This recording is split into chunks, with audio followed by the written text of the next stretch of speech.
정치 엘리트와 리더십. 정치 엘리트라는 용어는 한 국가 내에서 상당한 정치적 권력을 쥐고 있는 상대적으로 작은 집단을 가리킨다. 종종 이러한 개인은 선출직 공무원, 고위 정부 간부, 영향력 있는 정당 지도자 또는 주요 정책 입안자와 같은 정부의 고위직을 차지합니다. 공식적인 정부 역할 외에도 정치 엘리트에는 공공정책 및 정치 담론 형성에 중요한 역할을 하는 미디어, 학계, 기업 등 다른 부문에 영향력 있는 인물도 포함될 수 있습니다. 정치 엘리트의 개념을 자세히 살펴보면 다음과 같다. I. 정치 엘리트의 특징. 영향력과 권력. 정치 엘리트는 국가의 정치 지형에 막대한 권력과 영향력을 행사합니다. 그들은 정책을 형성하고 여론에 영향을 미치며 국내 및 국제 의제의 방향을 결정할 수 있습니다. B. 리소스에 대한 액세스. 정치 엘리트 구성원은 금융 자본, 정보, 네트워크 등 상당한 자원에 접근할 수 있는 경우가 많습니다. 이러한 접근을 통해 그들은 정치 체제 내에서 자신의 지위와 영향력을 유지할 수 있습니다. C. 교육 및 배경. 정치 엘리트는 일반적으로 특권적인 교육 및 사회 경제적 배경을 가지고 있습니다. 많은 사람들이 명문 대학에 다니고 있으며 권력 행사 능력을 향상시키는 전문적, 개인적 네트워크를 통해 연결되는 경우가 많습니다. 기. 정치 엘리트의 기능. 정책 수립. 정치 엘리트의 주요 기능 중 하나는 정책을 수립하고 실행하는 것입니다. 그들은 주와 시민에게 광범위한 영향을 미칠 수 있는 결정을 내릴 책임이 있습니다. 대표. 정치 엘리트들은 비록 대중의 작은 부분을 대표하지만 종종 더 넓은 국가 이익을 대표한다고 주장합니다. 이러한 대표 기능을 얼마나 효과적으로 수행하는지는 매우 다양할 수 있으며 종종 정치적 논쟁과 대중의 조사 대상이 됩니다. 리더십. 정치 엘리트는 국가의 리더십과 비전을 제공합니다. 이들의 결정은 경제 정책, 사회 프로그램, 국제관계에 중대한 변화를 가져올 수 있습니다. 3. 정치 엘리트 비판. 일반 대중과의 연결 끊기. 비평가들은 정치 엘리트들이 일반 시민들의 일상생활과 관심사로부터 단절될 수 있다고 주장합니다. 이러한 단절은 엘리트를 선호하고 사회적, 경제적 불평등에 기여하는 정책으로 이어질 수 있습니다. 부패와 정실주의. 정치 엘리트들은 부패한 관행과 정실주의에 가담했다는 이유로 때때로 비판을 받습니다. 소규모의 상호 연결된 그룹의 권력이 집중되면 권력 남용과 책임 부족으로 이어질 수 있습니다. 변화에 대한 저항. 자신들이 이익을 얻을 수 있는 현상 유지에 대한 기득권 때문에 정치 엘리트들은 필요한 개혁에 저항할 수도 있습니다. 이는 정치적, 경제적, 사회적 발전을 방해할 수 있습니다. 4. 정치 엘리트 내부의 역학. 내부 경쟁. 정치 엘리트는 단일 집단이 아닙니다. 그들은 권력, 영향력, 자원을 두고 서로 경쟁합니다. 이러한 경쟁은 정당 내의 분파주의, 기관 간의 경쟁 또는 다양한 관료 기관 간의 경쟁으로 나타날 수 있습니다. 민주주의 사회에서의 역할. 민주사회에서는 정치 엘리트의 권력이 헌법상의 한계, 법치주의, 정기선거에 의해 통제된다. 그러나 이러한 점검의 효과는 다양할 수 있으며 엘리트의 역할은 민주적 거버넌스에서 여전히 논란의 여지가 있는 측면입니다. 적응과 변화. 정치 엘리트는 변화하는 정치적, 사회적, 경제적 상황에 지속적으로 적응해야 합니다. 여기에는 여론 변화, 기술 발전, 글로벌 역학에 대한 대응이 포함됩니다. 결론. 정치 엘리트의 개념은 정치 시스템의 작동, 특히 권력과 영향력이 어떻게 분배되고 행사되는지를 이해하는 데 핵심입니다. 정치 엘리트는 국가 거버넌스에서 필수적인 역할을 수행하지만 그들이 더 광범위한 대중과 연결되어 있고 그들의 요구에 대응하는 정도는 정치 시스템의 정당성과 신뢰를 유지하는 데 중요합니다. 사회의 과제는 정치 엘리트가 편협한 이익만을 추구하는 것이 아니라 투명성, 책임성, 공동선을 향한 눈으로 통치하도록 보장하는 것입니다. II. 엘리트에 관한 이론. 엘리트 이론은 소수의 개인 집단, 즉 엘리트가 사회에서 어떻게 불균형적인 권력과 영향력을 보유하고 있는지를 조사하는 정치사회학과 정치학의 중요한 개념입니다. 이 이론은 권력이 대중에게 분배된다는 고전적 민주주의 관념에 도전하고 대신 권력이 소수의 손에 집중되어 있음을 시사합니다. 정치 엘리트 사상과 관련된 주요 개념과 이론을 개괄적으로 살펴보면 다음과 같다. 1. 기원 및 주요 이론가. 엘리트 이론은 19세기 말과 20세기 초에 등장했다. 이 이론을 발전시키는 주요 인물은 다음과 같습니다. 빌프레도 파레토 VILFREDO 파레토는 이탈리아의 영향력 있는 사회학자이자 경제학자였으며 엘리트 순환이라는 개념을 발전시킨 것으로 가장 잘 알려져 있습니다. 이 아이디어는 사회 구조와 기능에 관한 그의 광범위한 이론의 핵심 부분을 형성하며 이는 경제학과 사회학 모두에 지속적인 영향을 미쳤습니다. 파레토의 엘리트 순환 이론. 파레토의 엘리트 순환 이론은 사회가 항상 권력과 영향력을 휘두르는데 필요한 자질과 능력을 보유한 집단인 소수, 엘리트에 의해 지배된다는 관찰에 기초합니다. 파레토에 따르면 이들 엘리트는 세습적 지위나 부를 통해서만 자신의 지위를 유지하는 것이 아닙니다. 대신 그들은 탁월한 조직 기술, 전략적 사고, 때로는 무자비한 행동이 특징입니다. 엘리트 순환의 역학. 파레토는 엘리트가 상승, 통합, 최종 쇠퇴의 수명 주기를 겪는다고 주장했으며 이를 엘리트 순환이라고 설명했습니다. 이 과정은 새로운 엘리트 그룹이 권력을 잡으며 시작되며 종종 혁신적인 아이디어, 활발한 에너지, 강력한 지배의지를 가져옵니다. 그러나 시간이 지남에 따라 엘리트가 권력을 강화함에 따라 엘리트는 퇴폐적이 되어 권력의 선두에 설 수 있었던 바로 그 자질을 잃을 수 있습니다. 이러한 타락은 효과적인 통치 능력을 약화시키는 결과를 낳습니다. 퇴폐 엘리트 교체. 파레토는 엘리트가 퇴폐화되면 새롭고 더 활발한 그룹으로 대체되기 쉽다고 믿었습니다. 이 새로운 집단은 사회 내에서, 때로는 엘리트 계층 자체 내에서 또는 사회 구조의 완전히 다른 부분에서 생겨납니다. 교체는 일반적으로 평화로운 전환이 아니라 혁명이나 격렬한 정치적 갈등과 같은 격변을 통해 이루어집니다. 파레토 이론의 의미. 파레토의 분석은 엘리트의 지속적인 교체가 사회의 역동성과 진화를 보장한다는 순환적인 역사관을 제공합니다. 그의 연구는 거버넌스에 필요한 핵심 자질의 상실은 필연적으로 몰락하게 되기 때문에 어떤 엘리트도 그 지위를 무한정 유지할 수 없다는 것을 암시합니다. 이 이론은 조직화된 사회 내에서 정치적 안정성, 사회적 변화, 권력의 역학을 이해하는 데 영향을 미칩니다. B. 가이타노 모스커는 정치사회학 분야에 영향력 있는 개념인 지배계급 이론을 정립한 것으로 유명한 이탈리아의 정치학자입니다. 모스카의 이론은 엘리트 통치의 필연성과 보편성을 강조하면서 사회가 어떻게 구조화되고 통치되는지에 대한 비판적 분석을 제시합니다. 그의 사상은 빌프레도 파레토 VILFREDO 파레토 로베르, 미셸 스라버트 미셸지의 사상과 함께 흔히 이탈리아 엘리트주의 학파라고 불리는 것에 기초를 형성합니다. 모스카 지배계급 이론의 핵심 개념. 모스카의 지배계급 이론은 모든 사회가 지배적 소수와 피지배, 다수의 두 가지 주요 계층으로 나누어져 있다고 가정합니다.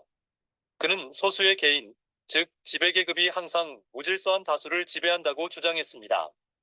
이 엘리트 계층은 스스로 통치할 조직과 수단이 부족한 대다수의 삶에 영향을 미치는 결정을 내릴 수 있는 힘과 권위를 갖고 있습니다.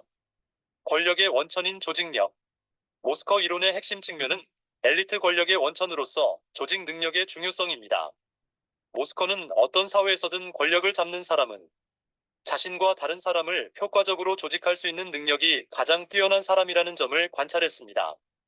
이러한 개인이나 그룹은 경제, 군사, 주요 정치, 기관을 포함한 다양한 사회 기능에 대한 통제권을 행사하는 구조를 만들고 유지할 수 있습니다.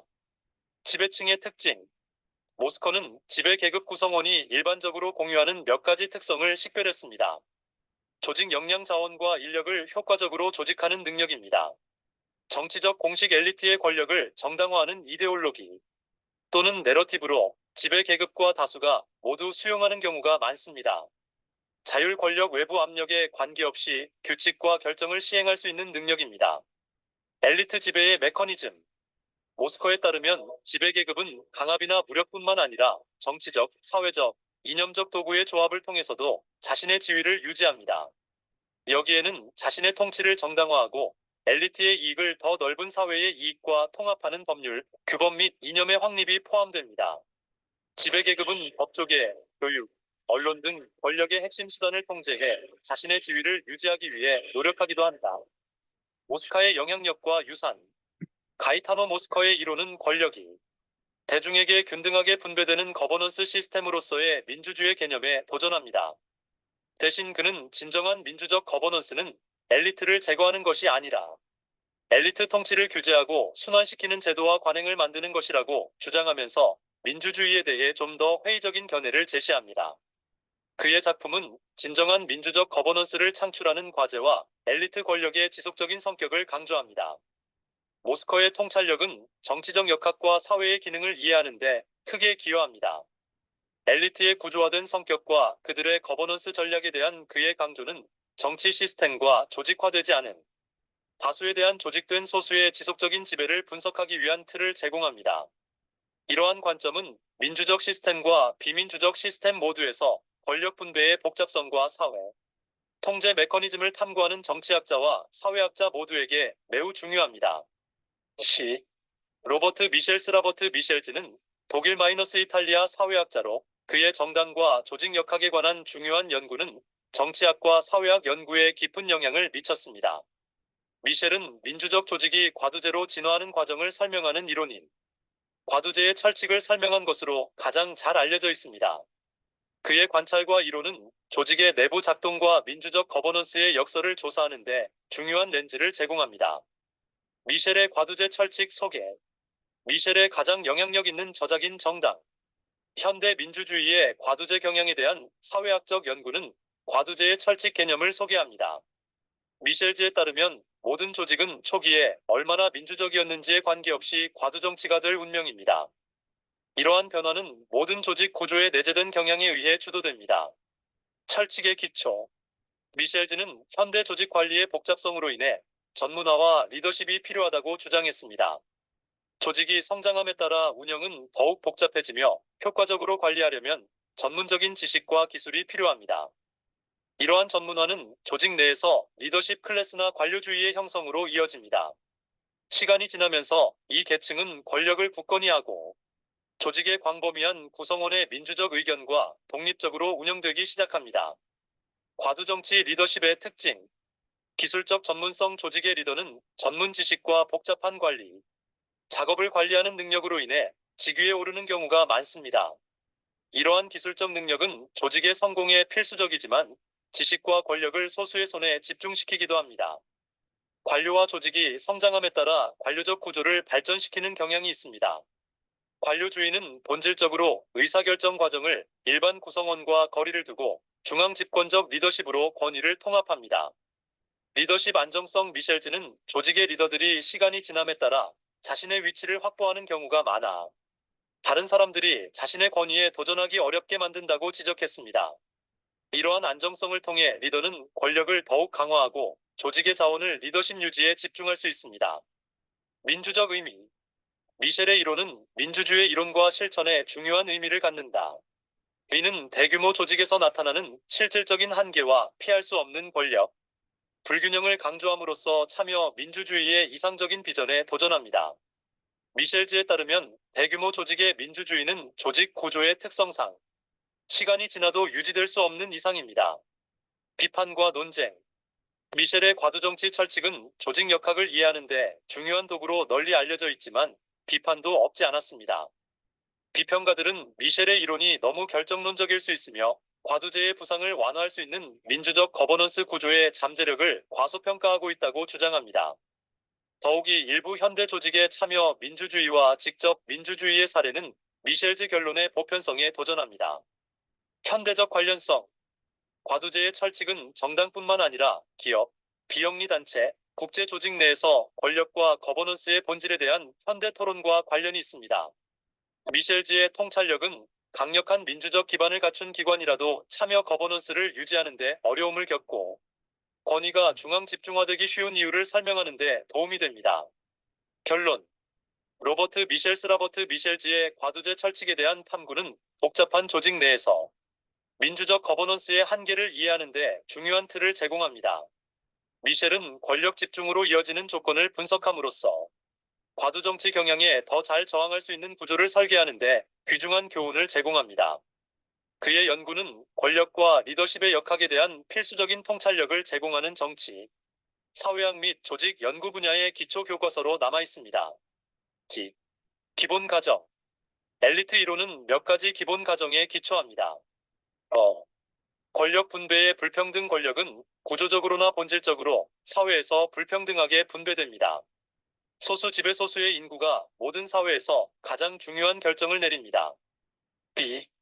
엘리트 지배의 불가피성. 대중적 의사결정의 비효율성과 거버넌스에 대한 전문 지식의 필요성으로 인해 엘리트는 어떤 조직사회에서나 불가피합니다. 3. 비판과 논쟁. 엘리트 이론은 다양한 비판을 받아왔다. 결정론적 비평가들은 엘리트 이론이 지나치게 결정론적이며 엘리트 권력을 견제하는 민주적 제도와 시민사회의 역량을 과소평가한다고 주장합니다. B. 사회적 이동성 무시. 일부에서는 이 이론이 비엘리트 배경의 개인이 권력의 위치에 오를 수 있는 사회적 이동성의 잠재력을 적절하게 설명하지 못한다고 주장합니다. C. 대중저항에 대한 관심 부족. 대중운동이 엘리트 구성에 어떤 영향을 미치고 심지어 재구성할 수 있는지에 대한 관심이 부족하다는 비판도 있습니다. 4. 현대적 관련성. 현대 토론에서 엘리트 이론은 정치 왕조의 설립과 영향력, 기업 로비스트의 권력, 정부 내 기술 관료의 역할과 같은 다양한 현대 정치적 결과와 현상을 분석하는 데 사용되었습니다. 이 이론은 경제적 불평등이 정치적 결과에 어떻게 영향을 미치는지에 대한 연구에도 관련이 있습니다. 5. 확장 및 개조. 이 이론은 엘리트 분열, 엘리트 그룹 간의 경쟁, 새로운 사회 세력과 기술이 엘리트 지배에 미치는 영향 등의 개념을 통합하여 초기 비판을 해결하기 위해 발전했습니다. 이로 인해 엘리트와 비엘리트 사이의 상호작용, 대중인식 형성에 있어 미디어의 역할, 글로벌 경제 구조가 국가 정치에 미치는 영향에 대한 보다 미묘한 논의가 이루어졌습니다. 전반적으로 엘리트 이론은 민주적 시스템과 비민주적 시스템 모두에서 권력과 거버넌스의 역학을 이해하기 위한 틀을 제공하며 집중된 권력에 직면하여 진정한 민주적 거버넌스를 달성하기 위한 과제를 강조합니다. III 대통령학. 대통령학은 대통령 제도, 대통령의 행동, 의사결정 과정, 대통령 권력을 지지하거나 제한하는 구조, 대통령 리더십이 정부와 사회에 미치는 전반적인 영향 등을 분석하는 정치학의 한 분야이다. 이 분야는 특히 대통령이 국가 원수이자 정부 수반인 시스템에서 대통령직이 국가 내 행정권을 구현하는 경우가 많기 때문에 중요합니다. 다음은 대통령 연구의 주요 측면과 방법론에 대한 개요입니다. 대통령 연구의 주요 측면. 대통령 권한. 여기에는 거부권, 행정명령, 군대에 대한 명령 등 헌법과 기타 법적 체계에 따라 대통령에게 부여된 공식적인 권한에 대한 연구가 포함됩니다. 또한 이러한 권한이 어떻게 실행되는지, 그리고 다른 정부 기관이 부과하는 견제와 균형을 검토하는 것도 포함됩니다. 대통령 행동학자들은 리더십 스타일, 의사결정 과정, 개인 특성이 대통령직에 미치는 영향 등 공직을 맡은 개인의 행동과 특성을 분석합니다. 제도적 맥락. 여기에는 내각, 행정부, 자문단 등 대통령직과 상호작용하거나 영향을 미치는 기관을 연구하는 것이 포함됩니다. 대통령과 입법부, 사법부, 지방정부 간의 관계도 중요한 연구 분야이다. 선거 및 여론. 대통령 연구는 종종 대통령 선거의 역학, 캠페인 전략, 여론 동향, 그리고 이것이 대통령의 행동과 정책 결정에 어떤 영향을 미치는지 탐구합니다. 비교. 대통령 제도 학자들은 다양한 제도 설계가 거버넌스와 정책 결과에 어떻게 영향을 미치는지 이해하기 위해 전 세계적으로 다양한 대통령 제도를 비교합니다. 여기에는 대통령제와 의회제 또는 혼합형 시스템을 대조하는 것이 포함될 수 있습니다. 대통령의 영향. 대통령 연구의 이 측면은 대통령의 조치가 국내 정책, 외교 정책, 경제적 성과, 사회적 결속 및 국가 정체성에 미치는 광범위한 영향을 조사합니다. 대통령학의 방법론. 질적 분석. 많은 연구에는 개별 대통령직에 대한 심층적인 사례 연구, 대통령 재임 기간에 대한 역사적 분석 또는 여러 행정부 간의 비교 연구가 포함됩니다. 질적 방법은 대통령 리더십의 복잡성과 고유한 요소를 이해하는 데 도움이 됩니다. 정량적. 연구학자들은 정량적 방법을 사용하여 선거, 지지율, 입법, 성공률 및 기타 측정 가능한 대통령 성과 지표와 관련된 데이터를 분석합니다. 행동 분석. 대통령의 개인적 특성, 리더십 스타일, 의사결정 과정을 이해하기 위해 심리학적, 사회학적 접근 방식이 종종 사용됩니다.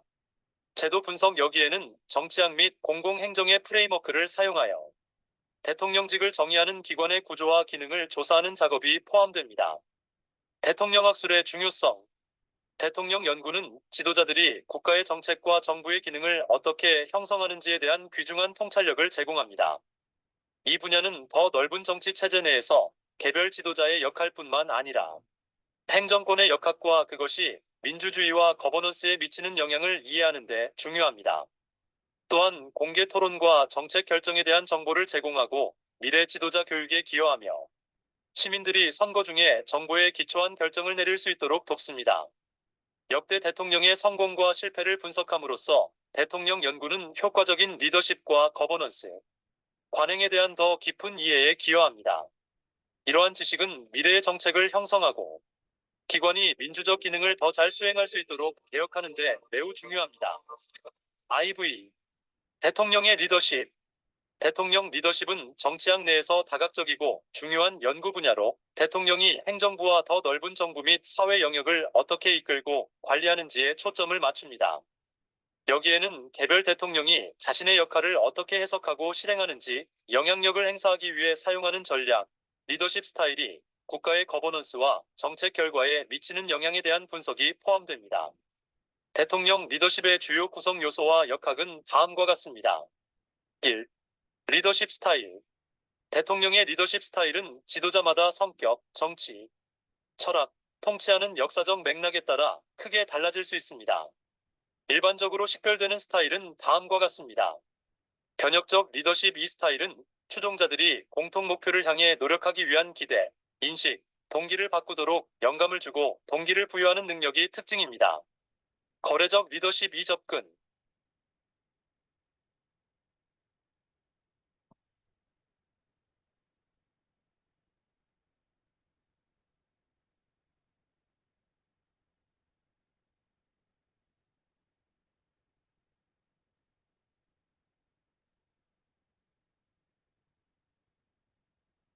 대통령실 주요 참모에 대한 인적 쇄신을 앞두고 고심을 거듭하고 있습니다.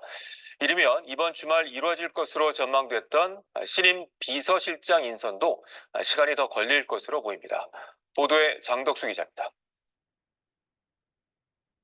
총선 패배 직후 인적 쇄신을 예고한 윤석열 대통령. 국무총리와 대통령실 주요 참모들의 사의 표명이 잇따르면서 이르면 이번 주말 대통령실 인사부터 이뤄질 거란 관측이 제기됐습니다.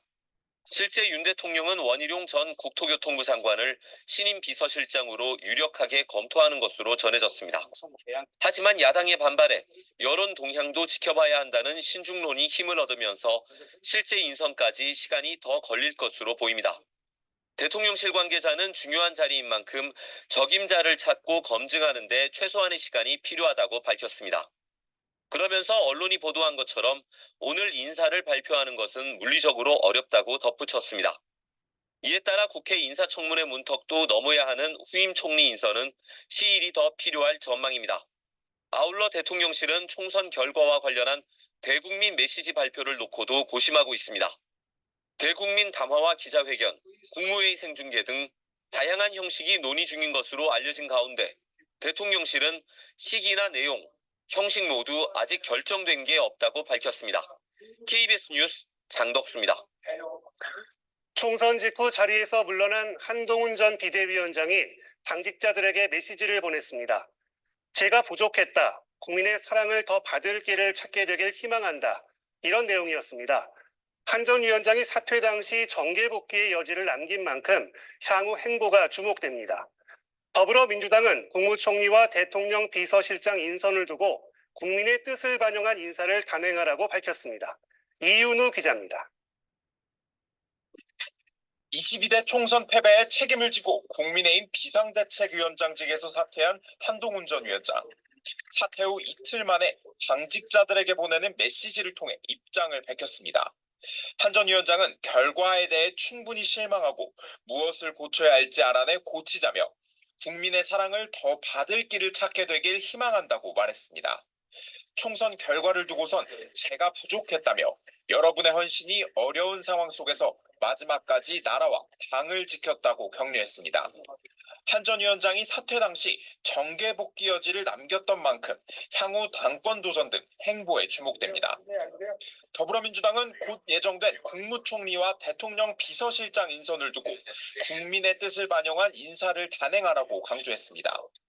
여권 내에서 후임으로 원희룡 전 국토교통부 장관과 김한길 국민통합위원장 등이 거론되는 것을 두곤 거센 반대에 나섰습니다. 만약 이런 식의 인사가 단행된다면 책임을 져야 할 사람들에 대한 돌려막기 인사, 측근 인사, 보훈 인사이며 총선 결과를 무시하고 국민을 이기려는 불통의 폭주가 계속되는 것입니다. 또 여당을 향해선 해병대원 순직 사건 외압 의혹 특별검사법 처리에 협력이 아닌 의무의 자세로 임하라며 남은 21대 국회 안에 처리할 것을 촉구했습니다. KBS 뉴스 이윤우입니다. 국민의힘에선 이번 총선 참패를 두고 정부의 인적 쇄신과 더불어 전향적인 국정기조 전환 요구가 터져나오고 있습니다. 한편 지도부는 패배의 원인 분석을 마치는 대로 중진 당선인들로부터 먼저 의견을 듣기로 했습니다. 이승재 기자입니다. 총선 참패는 패배의 원인 분석을 마치는 대로 중진 당선인들